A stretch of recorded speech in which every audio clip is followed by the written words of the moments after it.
Hello and welcome to my video on how to build a Eurorack case. Not just any Eurorack case, this one's going to be built inside a suitcase, so I have a portable synthesizer for when I go on tour.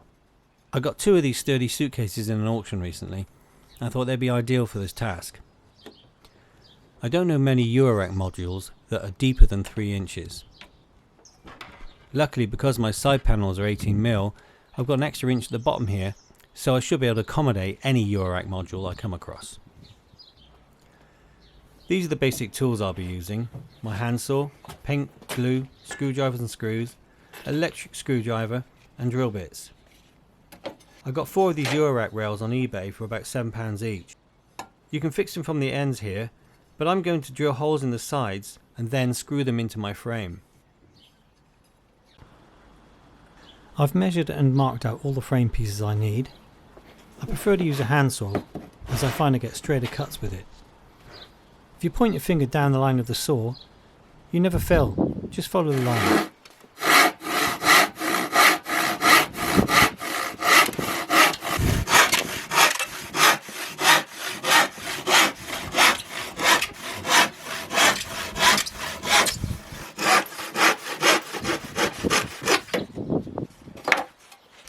And a quick sanding tidies them up.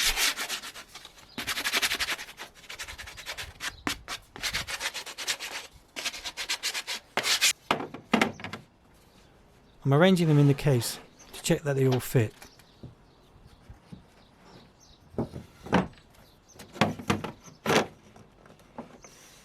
Then I drill short pilot holes in the case and through into the panels, not too deep.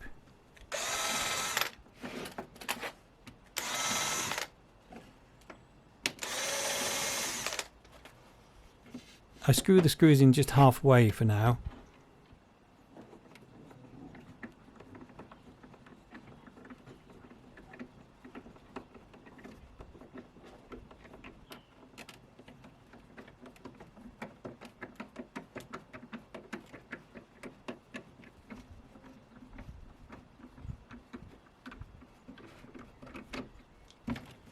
Then we check the distance is right for all the panels.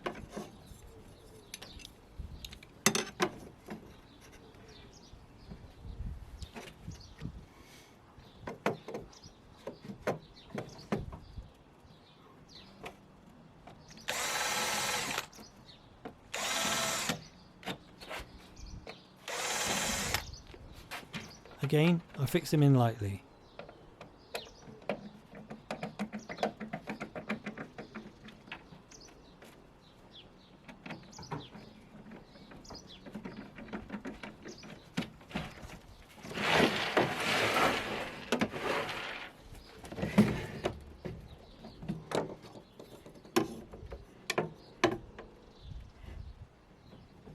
I'm happy with the fit, so now I'm going to do the same thing to the top half of the case with all the panels I've already cut out.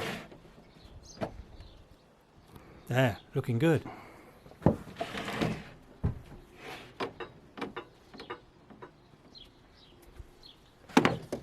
Now I need to fit the middle dividing panel.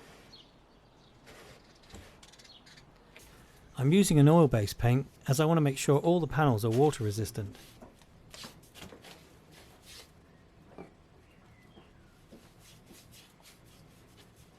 You need to use plenty of paint as the MDF board really soaks it up.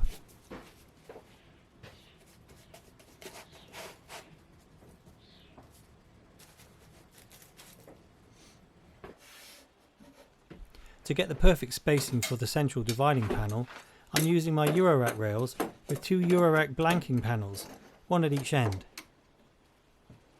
I need to double the size of one of the bottom panels to make the case bottom heavy, so I'm gluing 2 of them together.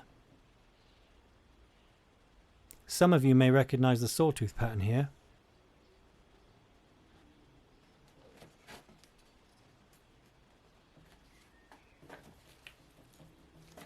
Then a few small screws will pin it together.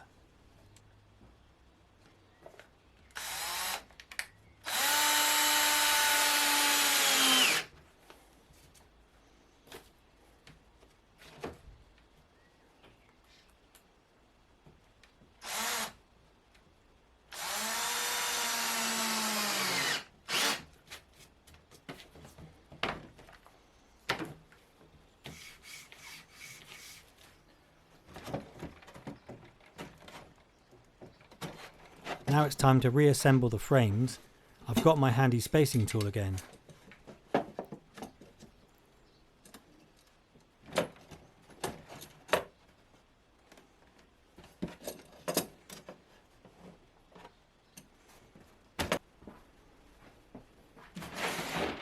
I use longer screws to fix the panel in place, then one last check.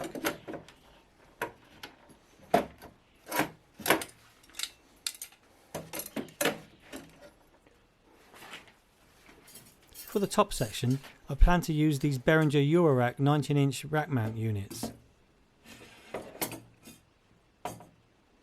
This way I'll have loads more room for adding more Eurorack units, which I'm sure I'll come across. Over time I'm sure I'll add more and more and run out of space in no time.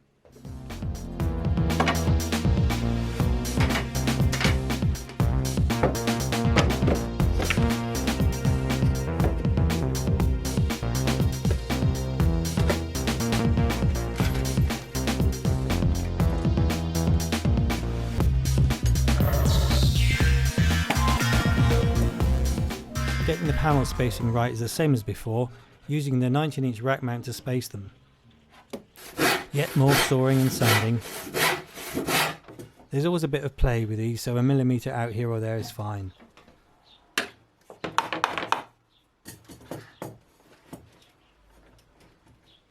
Then I mark the holes with a pencil. Then I'll paint the panels with black paint again. Now it's just a simple matter of fixing the rack mount frames to the panels again. Using a metal drill bit, it's easy to drill the mounting holes in the rails.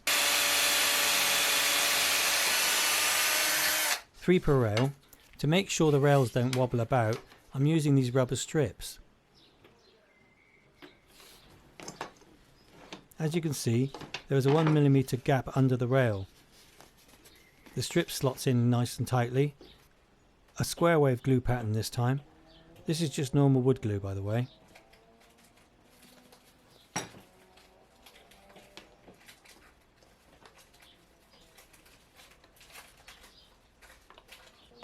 I screw them down nice and tightly to keep the rail firm.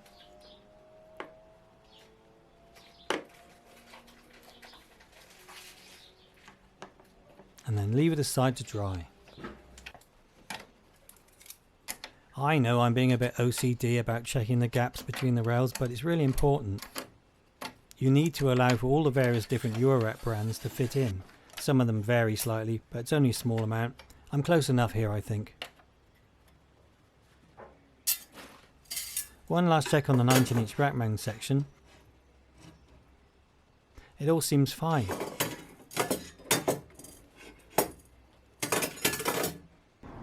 I prefer to use these loose 3mm square nuts for mounting my Eurorack modules. You can get threaded rails, but I like the flexibility you get with the nuts.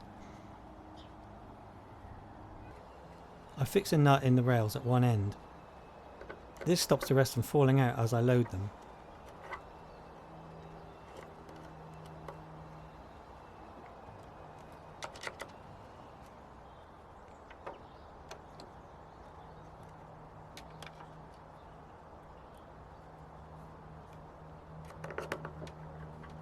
Now a little time lapse of me loading 40 nuts in one of the rails.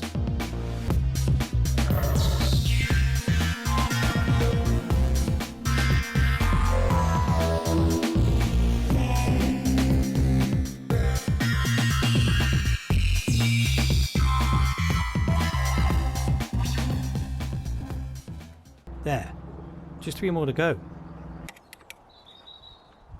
The final fixing of the rail panels.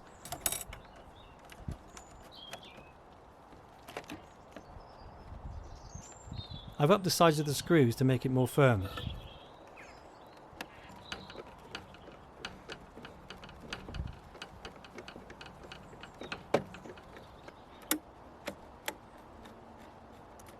I may touch up the black paint before I load all my Eurorack modules.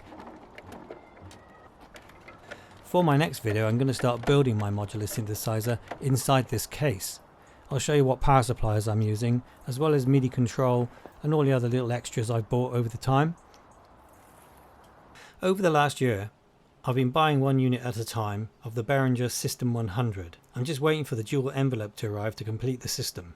These are a great way to get into modular synthesizers, with most of the units coming in under £100 and some even lower than that if you look on eBay and shop around. Overall, I found the best place to buy these is directly from Music Store. There's a link in the description below. I'm sure you'll agree, there are so many choices out there for Eurorack cases, and often they're incredibly expensive, from £200 to £300 a case.